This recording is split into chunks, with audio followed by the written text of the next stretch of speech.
কেমন আছেন? আশা করি সবাই ভালো আছেন। আসলে বন্ধুরা, আপনাদেরকে একটা কথা বলি, সেটা হলো আপনি বাঁচতে হলে আপনাকে অতীত, বর্তমান এবং ভবিষ্যতের চিন্তা মাথায় রেখে আপনাকে বাঁচতে হবে। আপনি যদি অতীত, বর্তমান ভুলে যান, অতীত আর ভবিষ্যৎ ভুলে যান, তাহলে আপনাকে পস্তাতে হবে। আপনি অতীতে কি করছেন সেটা আপনার মাথায় রাখতে হবে। আপনি অতীতে কী ছিলেন সেটা আপনার মাথায় রাখতে হবে। বর্তমানের কি আছে ওটাও আপনার মাথায় রাখতে হবে। আর ভবিষ্যতে কি হবে ওটাও আপনার মাথায় রাখতে হবে। আপনি যদি শুধু ভবিষ্যৎ নিয়ে চিন্তা করেন তাহলে আপনার জীবনে অন্ধকার নেমে আসবে, তাছাড়া কিছু না।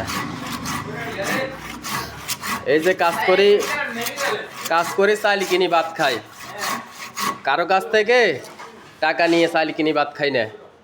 আমার কর্ম আমাকে ভাত খাওয়ায়। আল্লাহ যেভাবে রাখছে এইভাবে শুকরিয়া।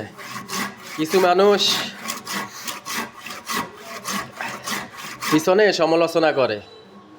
আরে ভাই, পিছনে সমালোচনা কেন করবা? সামনে এসে সমালোচনা করো। পিছনের সমালোচনা পছন্দ করি না। যা বলবা খোলাখুলি বলো। তুমি অতীতে কী ছিলে সেটাও তোমায় মাথায় রাখতে হবে। ভবিষ্যতে কি আছো সেটাও মাথায় রাখতে হবে। ভবিষ্যতে কি হবে তোমার সেটাও তোমার মাথায় রাখতে হবে। ঠিক আছে? তো আসলে